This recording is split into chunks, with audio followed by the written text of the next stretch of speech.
There we go. We are recording. Hi, everybody, and welcome to Value Demand, episode number 5. Here with us today is Jacob and Stephanie, and there are others that will be listening to this recording later. Uh, Very exciting stuff. We're going to start officially in 2 minutes. Uh, Before we start, is there anything you want to talk about today, Jacob or Stephanie? You know It's what? the I'm first, working on this. it's the first week of the month. Sorry, Jacob, I'll let you start. It's the first week of the month, of course, that is fair market value, fully adjusted CMAs using appraisal guidelines. That's the theme of today, but you can talk about whatever you want. Jacob, go. I think this fits perfectly because I'm working on the vacant land listing that's coming up, and I'm working on the CMA. So, Nice. does the guidelines work well? I know there's no house to appraise, but in terms of the square footage and changing it that way, does it work really well for the vacant land? Yeah, you can do it, but part of vacant land, the important part of that is the utility of it, meaning like what is its use? Is it mixed use? Is it just residential? Does it have water and power to it? Stuff like that. So you Okay. you can certainly make those adjustments. It's a little bit more advanced, I'll be honest, depending on where it is. But um, the truth has a tendency to make sense. That's what I would say. And we're actually going to cover that today, Jacob, on one of your evaluations. Good morning, Courtney. Morning. Uh, they have on Pivot Shift, James Shaw's um, podcast, or shout out to him. It's actually his Facebook group. They have a statement about acceptable dress. They have so many people on that occasionally, and it's so early in the morning. Somebody will forget what dress they're in, and they'll walk by their camera. They've had a couple of things. I'm glad everybody is appropriate. Well done, everyone.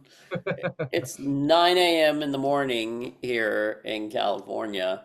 And with that, I guess we'll just dive right in.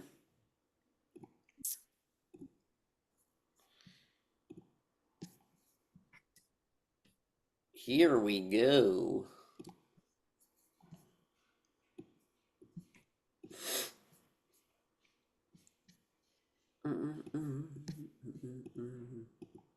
Gotta move all my screens around. There we are. Okay. So this is valuedemand.com, episode 5, the fully adjusted comparative market analysis. In real estate, we call that a CMA. And here is a recap of it. It's what I use in our listing presentation. And I would recommend that occasionally you guys do a little bit of spot research and validate my findings, which are about 70 to 75% of homes require an appraisal in order for it to be sold because it has a loan on it. And that means that the house is not going to get lending unless it appraises. So that is why I make that statement whenever I'm about to review an evaluation with a consumer, whether it's on their sale or purchase. So whether it's a seller or a buyer, I am still going to cover that. And that is distance, size, time, and condition. Those are the 4 most primary guidelines that we use in appraisal. There are some secondary ones. And then the scale that I use for condition is 1 through 10. Appraisers use C1 through 5, though they are not accurate enough from what I've seen on appraisals. So I always begin by asking people when I'm about to consult on the sale of their house what they think the house is on a scale of 1 to 10. I'll actually ask my buyers this too on houses that they're thinking to make an offer on. And Courtney, Stephanie, and I are about to make an offer on a house with clients, and the house looks really nice, they like it a lot, and yet the kitchen is totally different than the rest of the house. It stands out. And so it's very important that we understand what the buyer thinks of it and probably what the market thinks of it. Then, of course, we're going to ask them what they think their house is worth. This is just for us in our consulting. And then I follow up with what they think their house would appraise for. Two totally different questions. People, real estate agents have a tendency to ask their clients what do they think their house is worth, but they don't go more specific and say what will it appraise for. And that is, I just want to illuminate what they know and don't know about appraisal. Here is the adjustment cheat sheet that I've given you guys and that we use, and where the adjustments fit. This is just a recap, everybody. This is what it looks like when it's done on our CRMLS. That's the Southern California CRMLS. It's a combination of a bunch of different MLS boards, but we all use the same platform. It covers a very wide area. This MLS does, all the way from the mountain communities and Palm Springs all the way out into parts of Ventura and Santa Barbara. Ladies and gentlemen, welcome to the Rumble, the MLS versus Jacob Loven. Am I saying your name right, your last name right, Jacob? No, it's actually pronounced Loven. Loven, McLovin, everybody. Come to fight it out against the MLS. And nope. Here it is, Jacob Loven's evaluation. So I'm going to walk through this and I'll tell you what I see, because this is the most important thing when people are starting to do these. I think it should look a certain way to consumers. And Jacob, maybe you can tell me why you picked this property, just in brief. It is 2 houses down, and it came on the Awesome. market. They put it on hold, and it wasn't selling for a really long time. So I was like, okay, I want to see what the value of it is. Awesome. Great choice, buddy. I usually verify the property. Like if I was going to present this to the owners of 2219 Elderberry, I would put a picture of the house on the front of the MLS. And I'm not going to do anything creepy like go by and take a picture of it. That might look too weird to them, but I do pull it off the Google Maps, and then I take a screenshot of it and I download it into the program. That's to verify when they see this, they verify, oh yeah, that's my house. It might be an old picture of their house because that's the way that Google Maps work, but it will be their house. If I can show the address on it, I will too.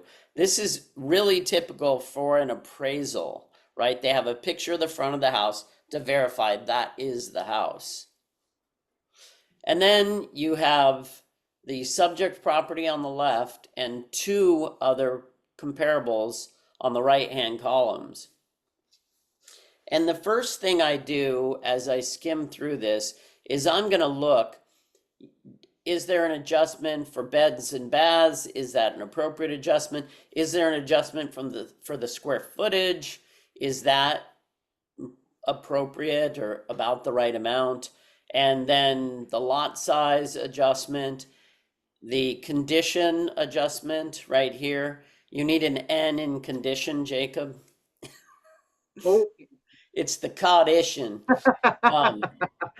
And you know what? I won't very often pick out those details. My behavioral style is fast moving, and sometimes I miss details. That's why I need people around me like Stephanie and Courtney to double check stuff. And then, is there a pool? Yes or no? The subject property does not have one. The comparable property does have one. And you have put plus 25,000. But what you really should be doing is virtually removing it, so that's negative 25,000. Jacob, thanks for letting me review your evaluation today. This will be very helpful to anybody who reviews this episode at a later date. The next thing I start looking at is what is the adjusted value? Because the advantage of using appraisal guidelines is that you know you're pulling properties that the appraiser's gonna pull. The other advantage to it is you get apples to apples. That's what adjustments do. I think of a CMA that does not have adjustments as apples to pears. They're kind of close. I mean, as fruits go, they're kind of close, but not too many people would take a bite of an apple pie made out of pear and go. They'd be like, "Oh, that's wrong." Like it won't be quite right.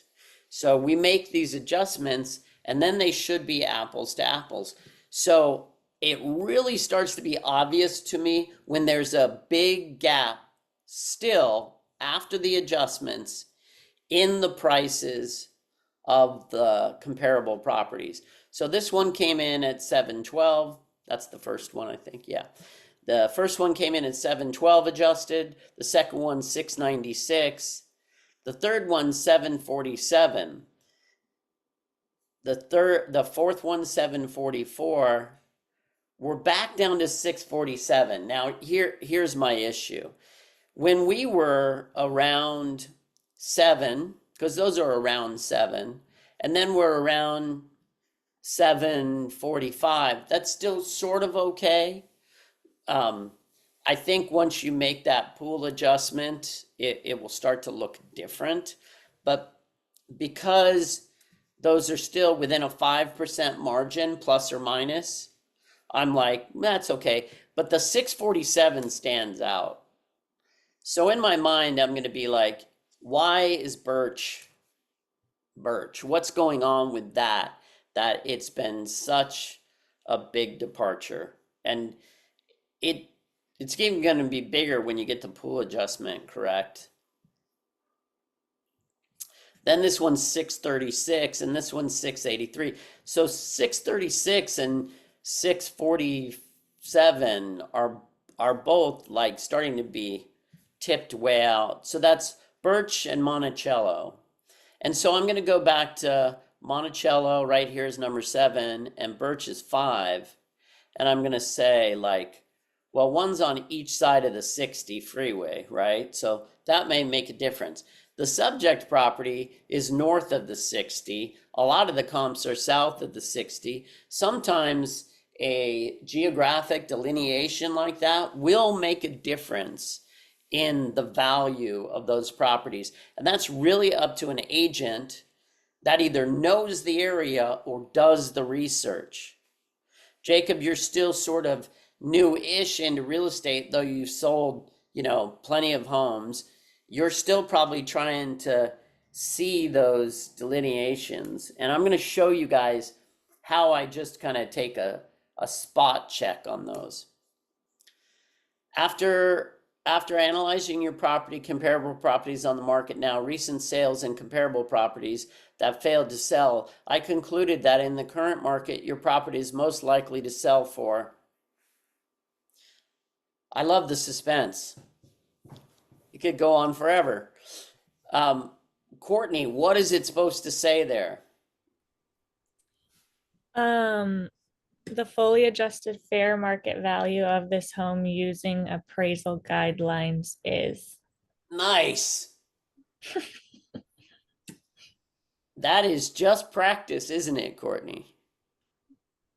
So that's the next thing you got to work on, Jacob. Just make sure that you get your findings appropriately worded and out there so that seller knows what you're talking about, because that's a very important part of the listing presentation. It's a very important part of value demand and using the trade up program.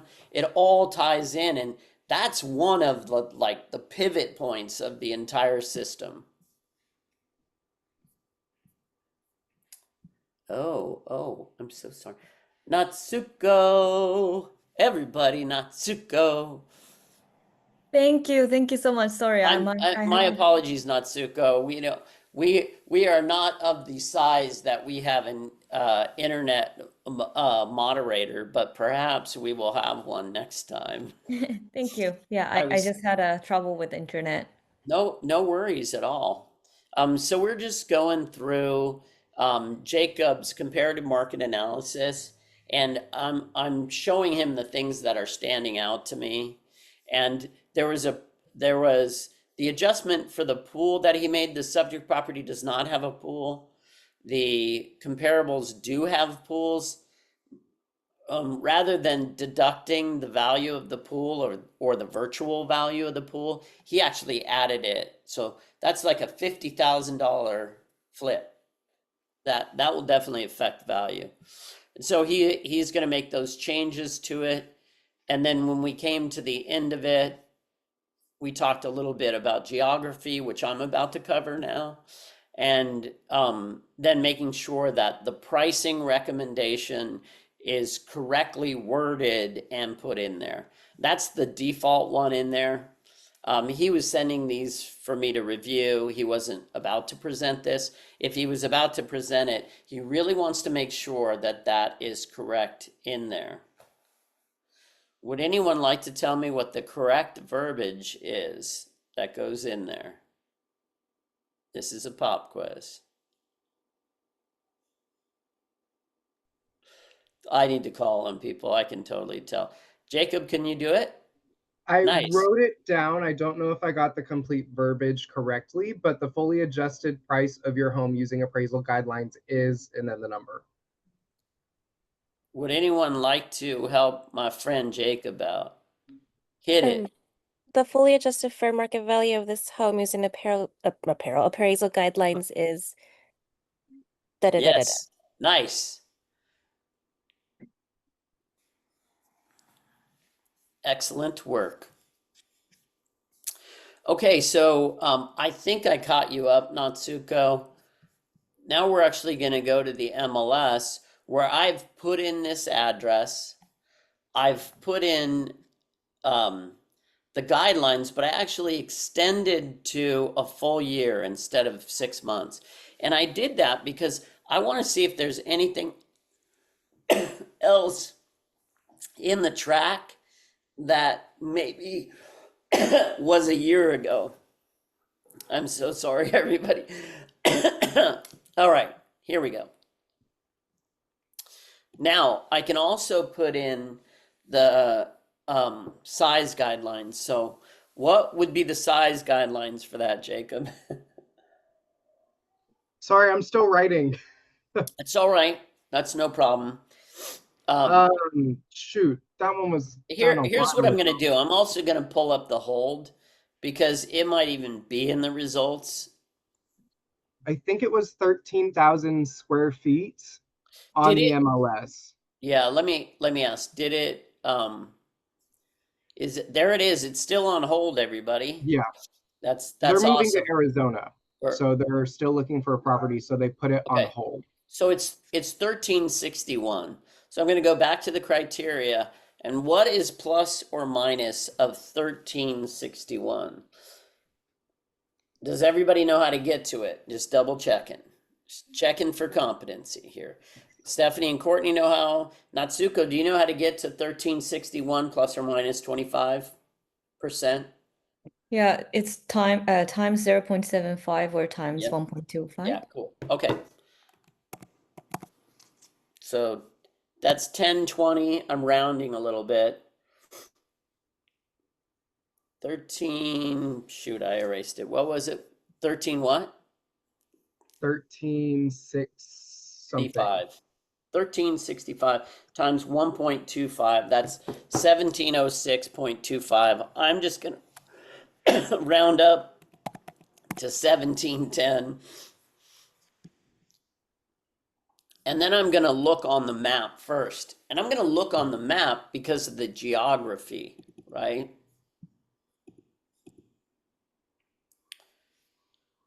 Just double check that I've got it too. Okay, I have it at a half-mile radius right now. I wanted to pull in as close as I could. One of the other criteria that I'm going to use, because I'm going to pull out some of the other stuff, is the year built.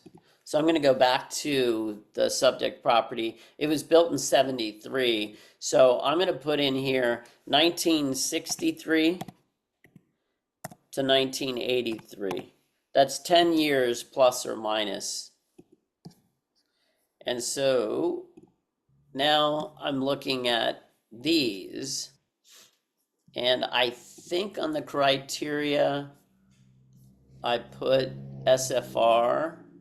I did not put it in yet. And I also need to put property not attached. Now, sometimes agents make the mistake of checking that box wrong in the MLS. So you might just double check. This only has 2 matches now. So I'm going to take it back out. It has 4 matches. Can I ask you a question? Yes, please. I Natsuko. have missed it, but why is it not 1 mile radius? It's down to 0.5? Well, I wanted to be very tight in that neighborhood. Hmm. But I'll take it back up to a mile now because we just don't have enough comps. Hmm. Now we have 38.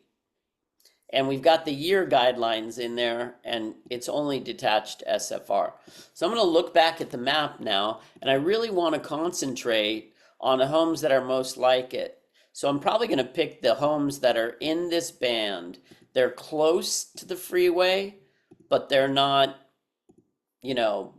backing or siding. If I needed to include those comps, I could, but I would have to do more research about what the adjustment would be for backing or siding or even fronting the freeway. In parts of LA and in East Los Angeles and Boyle Heights, there are houses that front the freeway. You gotta know that's totally different adjustment.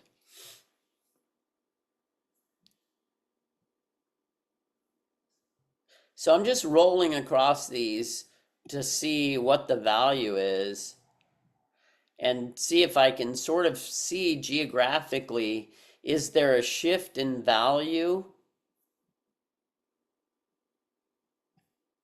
according to being north or south of the 60?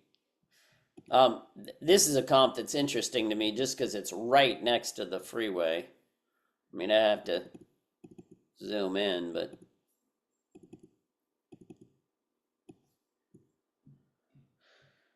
it's getting freeway noise.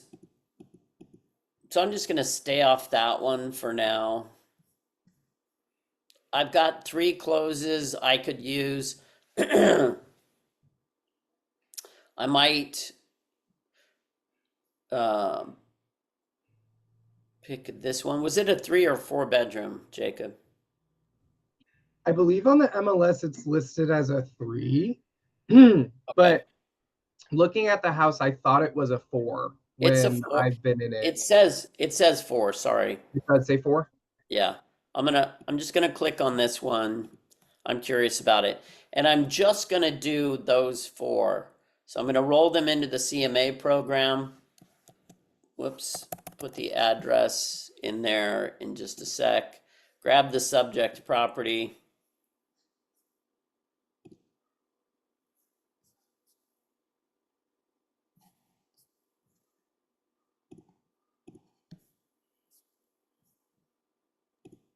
Hi, Dominic. I Yes, have one more question. sure, So, Nafi. when I try to do this analysis too, and then I think I saw it on the list too, that sometimes that 1 mile radius includes other cities.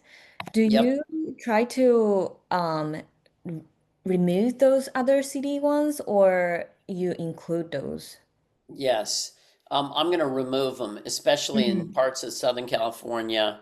Right. The public schools are much better than other Mhm. parts. Right. And um, there could be a number of other things that happen as well. So yes, Okay, great. I'm gonna remove them. until I don't have enough comps, and then I might need Right. to include them. Or I might stay within a city and go from 6 months back to like a full Mhm. year back. Right. Do you guys Okay. have any idea how the market is changed in the last year? Has it gone up or down or flat? Does anybody know? Has anybody run the number? Cool. I've run the number, so I can tell you. But I'm going to show you how I run the number today. We may as well. I think we'll probably have time. Again, if it gets to the fire hose of information, please start screaming, everybody, so I know to like pull it back a little bit. Okay, so then of course I'm going to go through the adjustments. I might put 10 to 20,000 in here. I'm going to put 10,000, and I'm going to put 10 to 20,000 in for the bath count. I'm actually going to put 20 in here because of inflation with the actual parts of it. So a house has a footprint, and sometimes people change 4 bedrooms into 3 bedrooms. We just saw it on this house that we're about to make an offer on. So that the bedroom count isn't always important, but the bath count almost always is important. I mean, the difference between a 1 bedroom house, 1 bathroom house and a 2 bathroom house is huge. So I've put in the adjustment for the size. Now I need to go through the condition.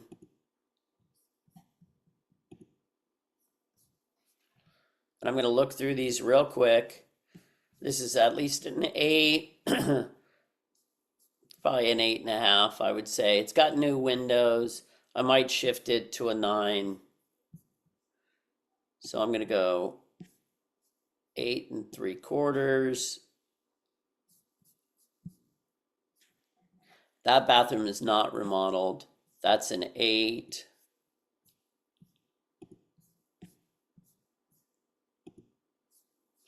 You're going to want to be writing these down. I was just doing it by memory. What is this kitchen, you guys? It's a Property 7. mortgage. It's a 7. It's got tile. That's 8 3/4. Sometimes I don't know why, but it won't take the point at first. 8, 7, and the last one.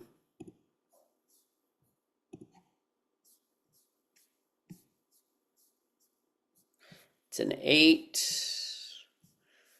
That's Can I ask why the 7-1 is not 6 but 7?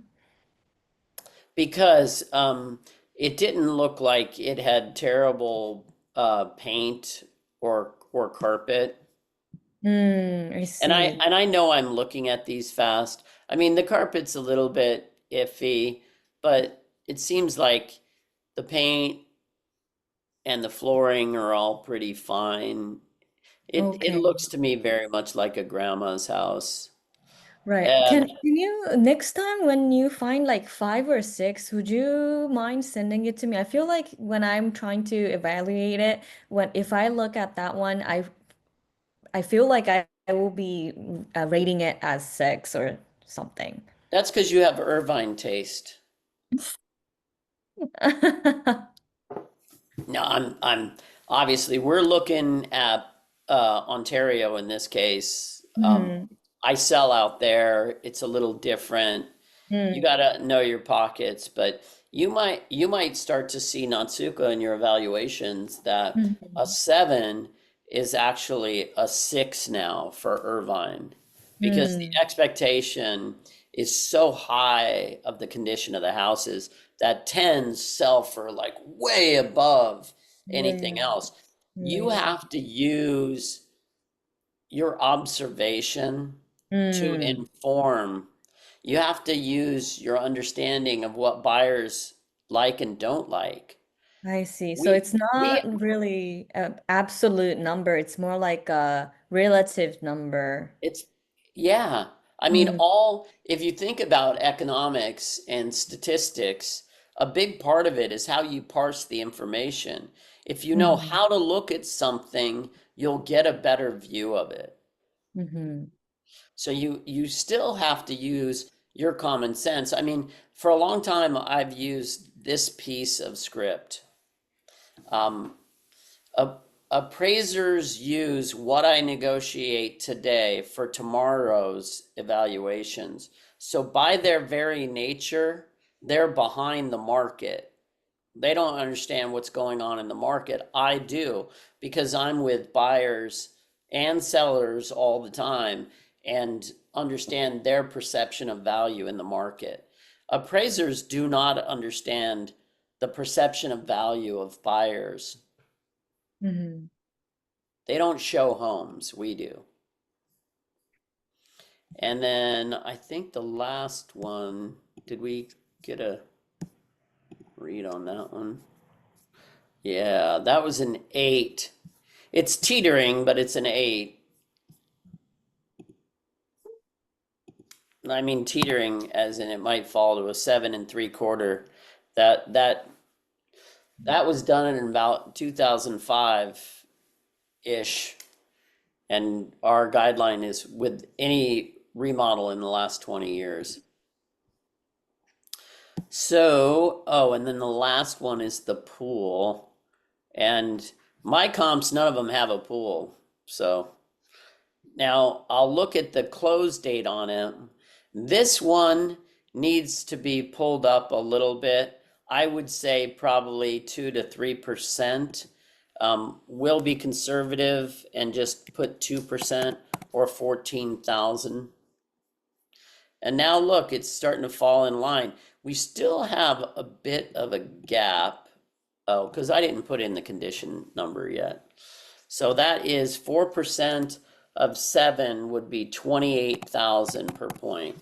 And you could probably put a kitchen in for that. So now they're starting to line up a little bit more, but I am wondering about this one on Monticello. Well, let me do the square footage. I'll start with 200. Now I'll go to 250. I'll put in $20 a square foot in the lot. We still have a big gap in this one on Monticello, so I kind of wonder what happened with that one. And I may go back and look at that comp and ask myself what happened. So it was quite a few days on the market. They started much higher. I mean, that is a $60,000 drop, about 10%. So they may have overpriced and undersold. It definitely looks like compared to the other ones. And I might add on here at the very bottom, cumulative days on market active in the MLS is what it is now. And I need to take it off the subject because it's on hold. And I'm going to look at the very last one. And, you know, there were other ones that were overpriced. They sat on the market for a while. But look at the one that sold for the highest adjusted. It was on the market the least amount of days. That sounds like our strategy. So I might make an adjustment on that if I thought it was, you know, really appropriate. And I might make a 5% adjustment or around $30,000.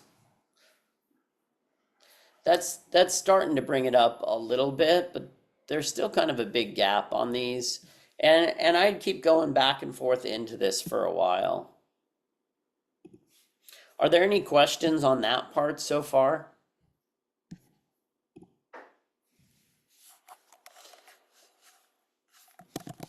So when it comes down to the ones that are looking really wacky, it seems like that's when we just need to dig in a little bit deeper and figure out what made it so weird in the price. Yeah, Is that and it could just been a bad job selling it. I just typed this in there really quick for my notes since this is not going out to a client. I put the fully adjusted FMV is blah blah blah. Sometimes I just put FMV and then in there, but I want to use that language so people understand that this is a very particular kind of evaluation.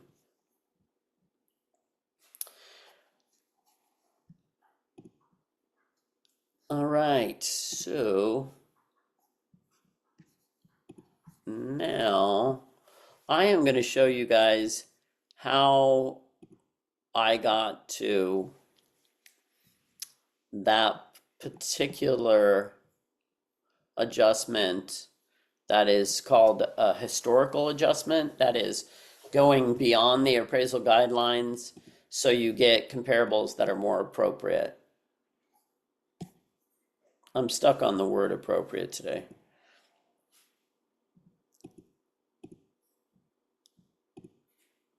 So if I go and look at like a slice of the market, I might look at,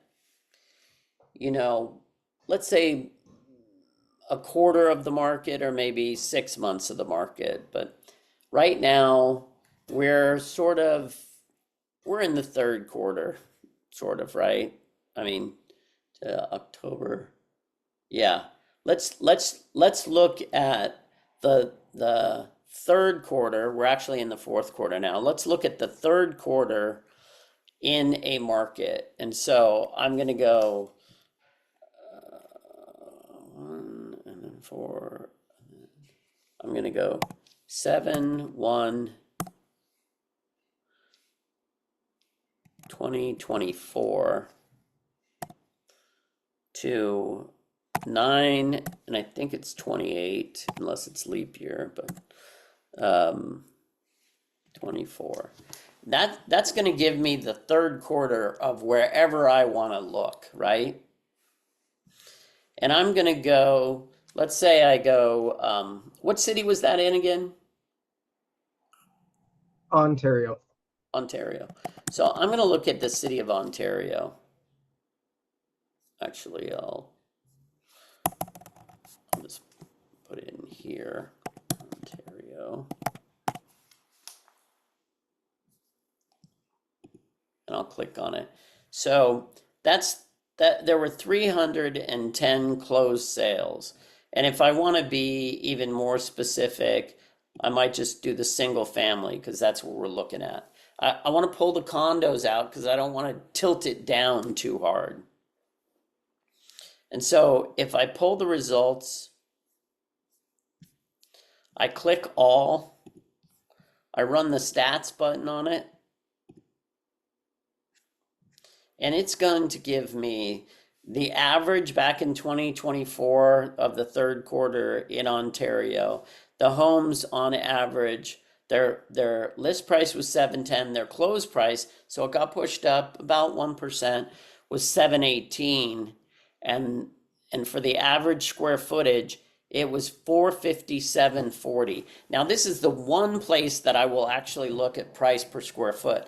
Sometimes agents talk price per square foot when they're doing an evaluation of a home. That's not appropriate because it doesn't adjust for conditions. But we're looking at a kind of a bigger number, and we're just coming up with sort of like the total market, right? So I would put into my trusty calculator, I would put 457.4. And then I would divide it by the next number, which is, I'm just going to move the years to this year.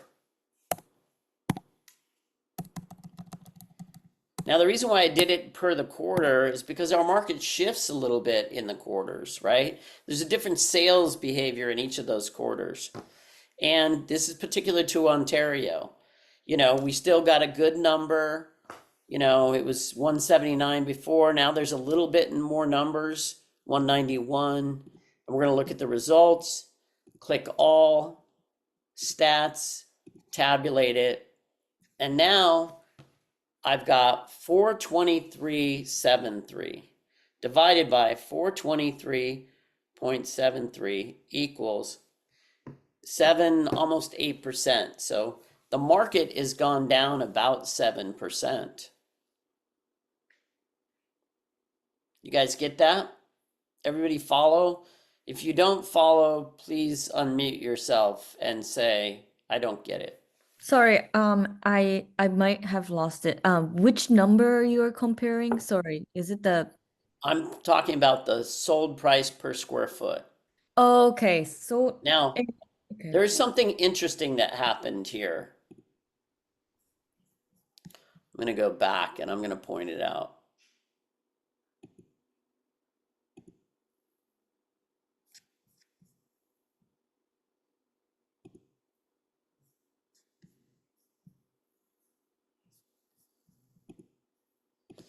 Maybe I put the number wrong. So this was 457.40, but based on 1691 square feet, 179 closes.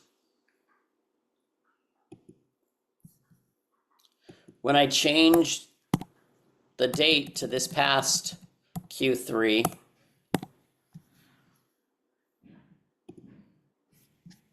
we now have 191 and 423, but we have much bigger square footage. And houses have a tendency to go down in per square foot value as the size of the house goes up. This is just in general because a lot has intrinsic utility value to the lot itself. This is just, you can take a deep dive on that later or ask Chat GPT, but just take my word for it. So I'm sort of aware of that. And what I'm going to do is I'm going to put a further filter on this, and I'm going to keep it within our square footage. So I'm going to do these comps again, but I'm going to pull them from the living square foot of, let's say, I mean, it was 1,600. I think we had like 1,200 to maybe 1,900, something like that. I'm just going to do this as an example so you see it. Now we have 96 matches. And so this past Q3 of this year, with those size guidelines on it, we're now looking at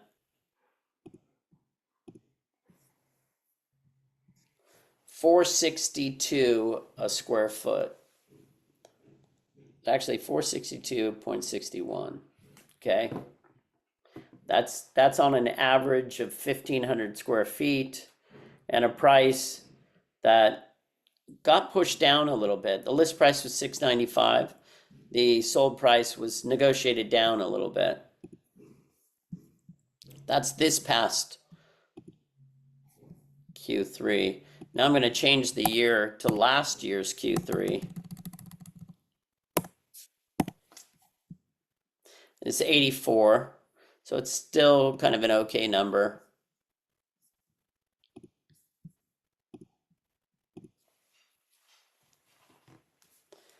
And it's 467.26 for last year. So we divide this year, the current, by the previous last year, 467.26, and we get a total of 99%. So it actually went down 1%.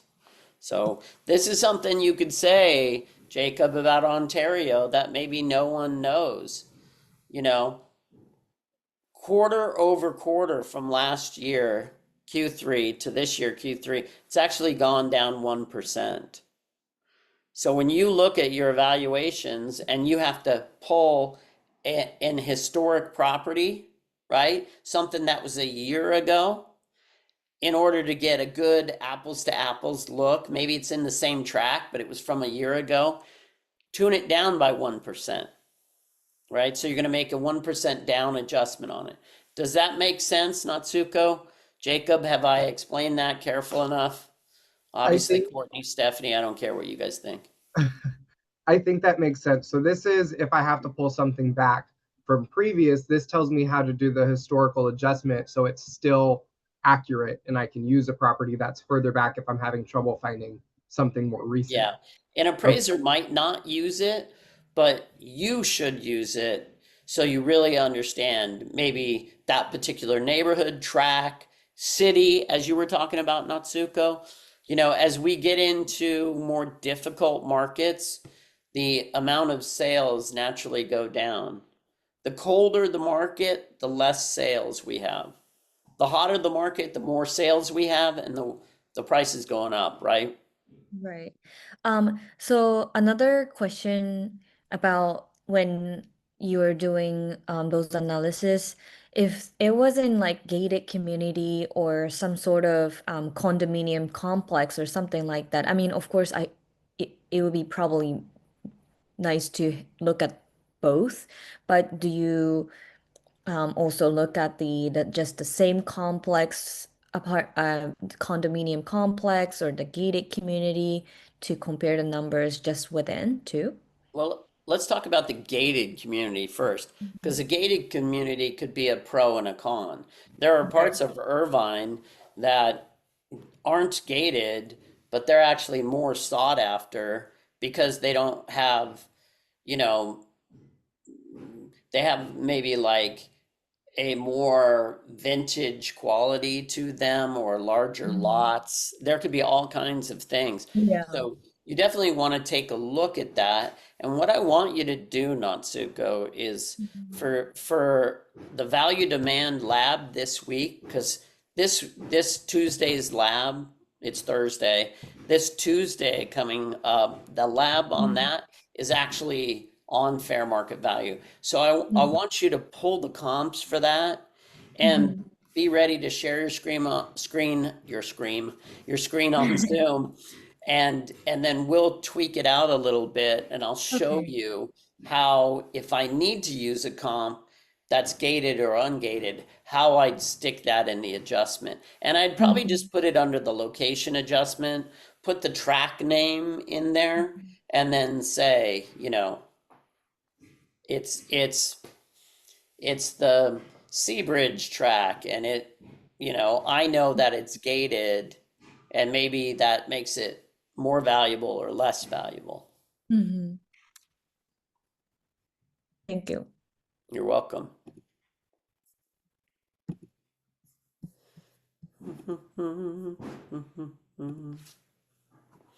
And we're back.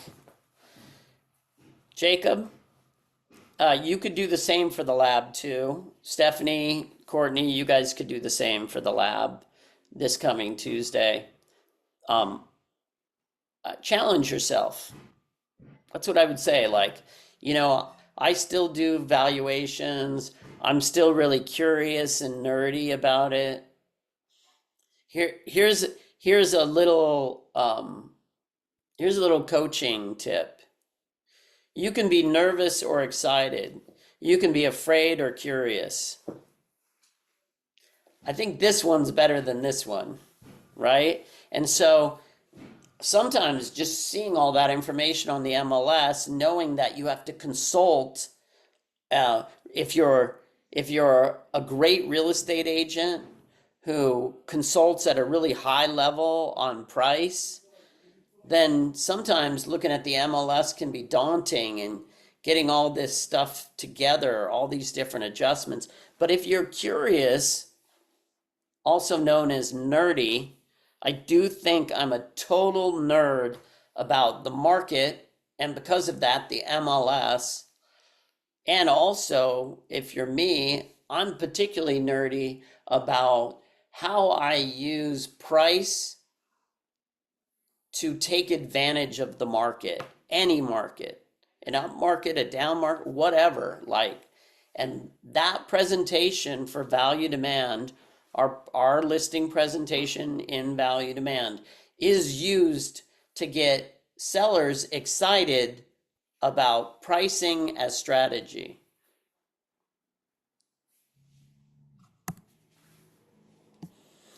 The lab is this week. We have about 15 minutes left. We have 12 exactly. But I always leave the last 15 minutes of our value demand sessions so that you guys can weigh in, talk about your challenges or what you would like to see in here, or what you're working on. And it could be your wins too, everybody. I'm looking at Courtney and Stephanie when I say win.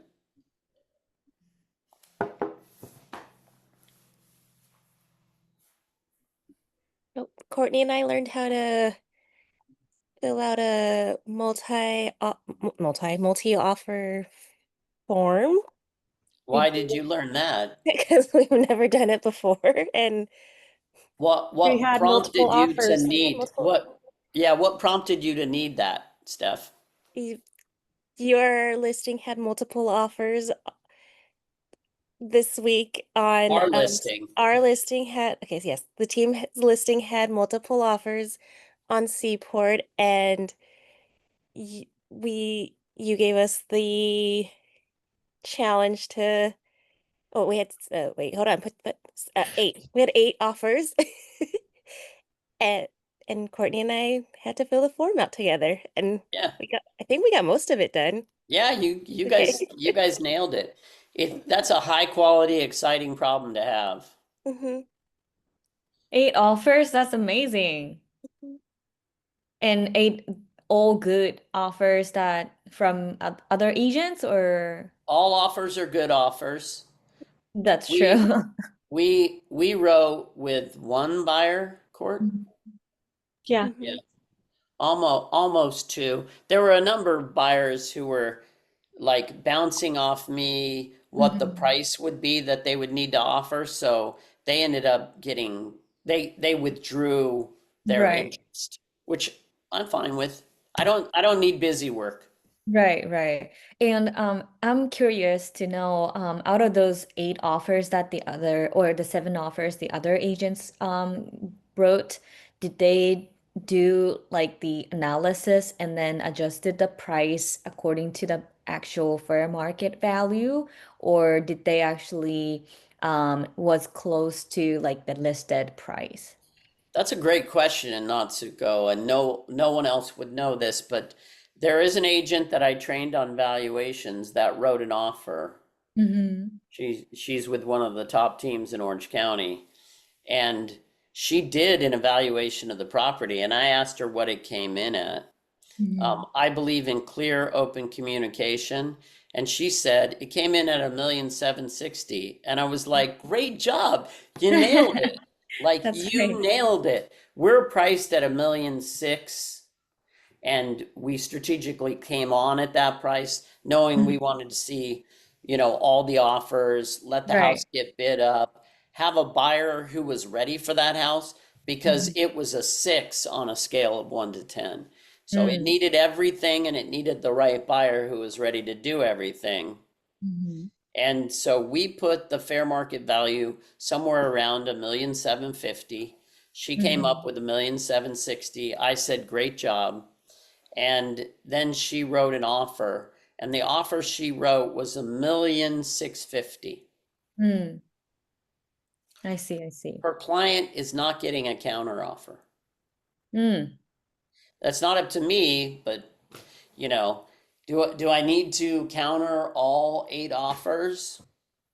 No, I need to counter the ones that look to be the right price, right qualifications, Mhm. right terms and conditions.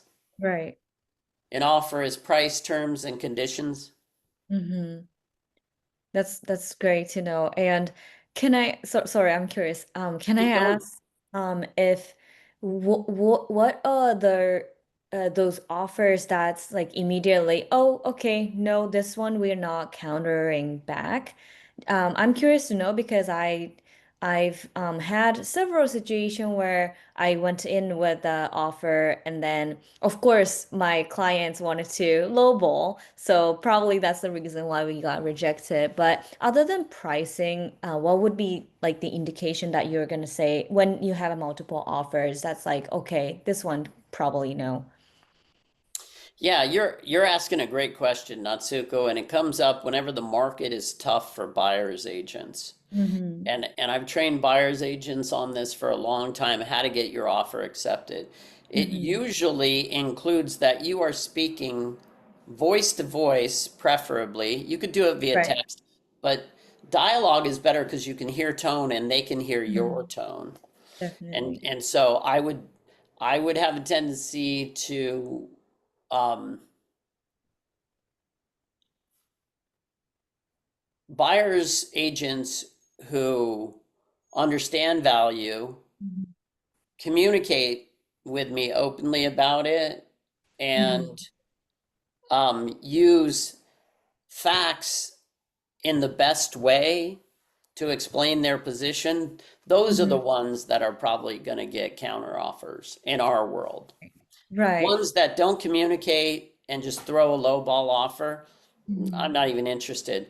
Uh, honestly, like as a listing agent.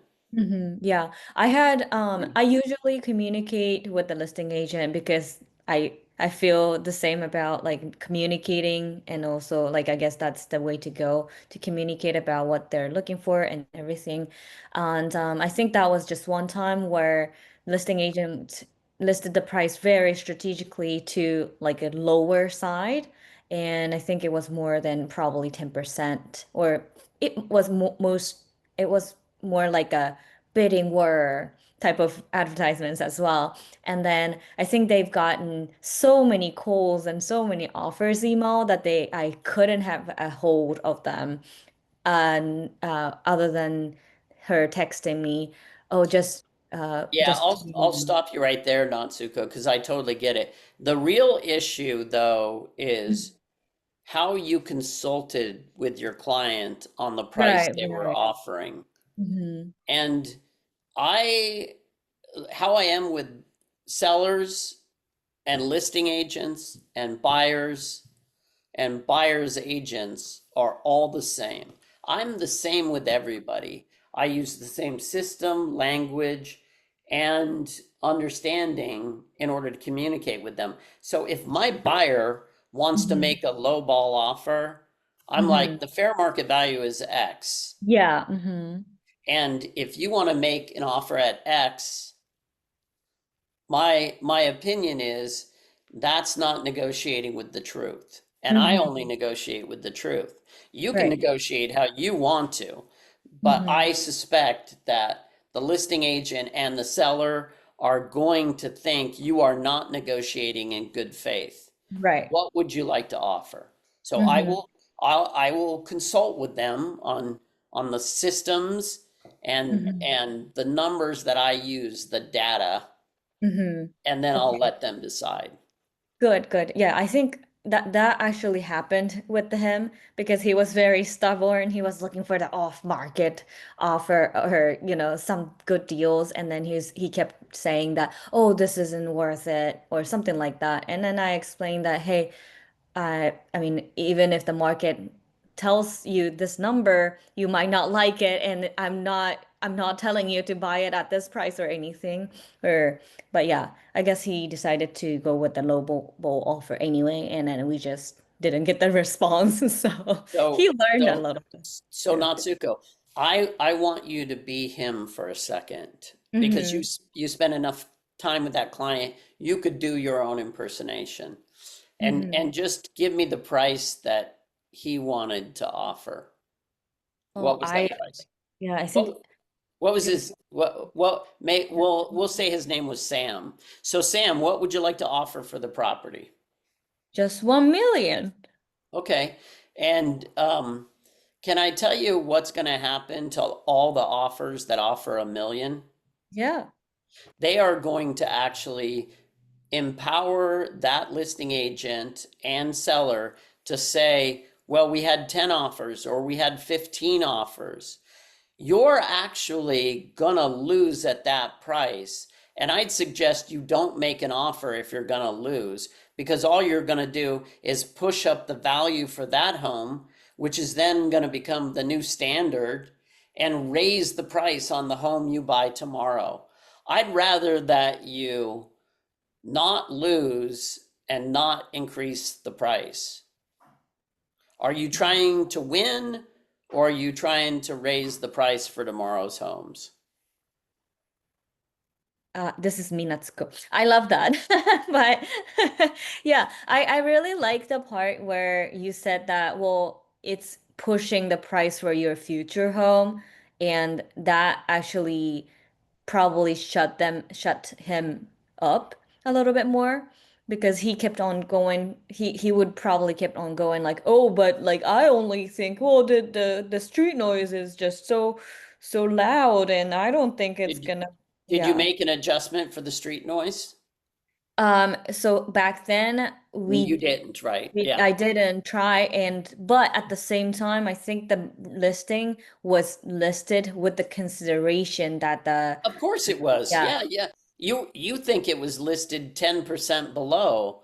I mean, this is why I use adjustments. Mm-hmm. I don't want people making arguments that I have not prepared for. Mm, I want to show them I'm totally prepared. This is the highest professional standard, this valuation you've gotten. mm-hmm. Everything has been considered. Yeah. Courtney, how many prospective listing appointments did we get off that home that we held open this weekend? Just round it. There's no right or wrong answer. Two? In your head. 2 or 3? Yeah, it's 2 or 3 at least. Uh-huh. Because the value of that home was $1,750,000. We strategically priced it 10% below at 1.6, and now it's back up to 1.750. Does price have anything to do, the price you put on the MLS, does that have anything to do with what it finally sells for? Sure, sometimes. But you price it high, you're definitely not going to get that price. You price it low, and I believe philosophically, as long as there's competition and you've marketed the home correctly, it's going to get pushed back up. I actually like dumb offers, Natsuko. Yeah. Is it to just On my push up the price? listings, I don't like Right. to write dumb offers, Right. but on mine I do. Definitely. We had 2 offers on that house on Seaport at $1,550,000. We Mhm. actually had one at 1.2. Oh. What do you tell the seller? Are they not I just read them angry? off. I go, Oh, we have okay. one at 1.2, it's all cash. We have one at 550, $1,550,000. We have another one at $1,550,000 that's all cash. We have one at 1,675 with an escalation clause to $1,725,000. This is the reason why I don't even pay attention to escalation clauses. They've just told me they'll pay $1,725,000. Fine, great. I'm escalating you to $1,725,000. If I know that's what the value is. What's an escalation offer? An escalation clause is that as long as there's competition, they'll pay up to X. Oh, you could make an offer like that? You can, yeah. I Oh, mean, you but can. isn't that like, isn't I that don't even showing know how smart like, it is. right? Isn't that like just telling you, oh, we can pay for this amount? Yeah, exactly. I don't, Right. I don't, I don't think it's the smartest move, I'll be honest. Right. Right. Okay, that's very interesting. Yeah, you guys, it's 10:02. We got things to do, doors to knock. Courtney and I have doors to knock, Nice. people to talk to. Other people need our help. frankly, I just want to go around and brag as much as possible because it gets me hired, right? You guys, these are all interconnected, all these things, right? And I need you to be successful at this. All of you. I need all of you to be successful at this. So I want you to keep thinking like, how can value demand help me be more successful in my real estate business?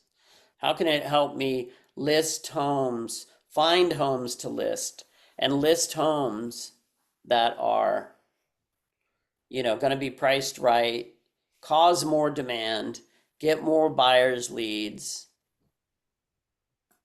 I think Courtney really likes our pricing strategy because she just gets to stand there. How many names and phone numbers did you get, Courtney?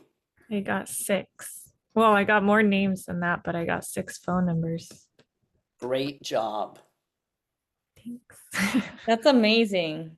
Yeah, I'm having trouble finding an open house because I don't have a listing.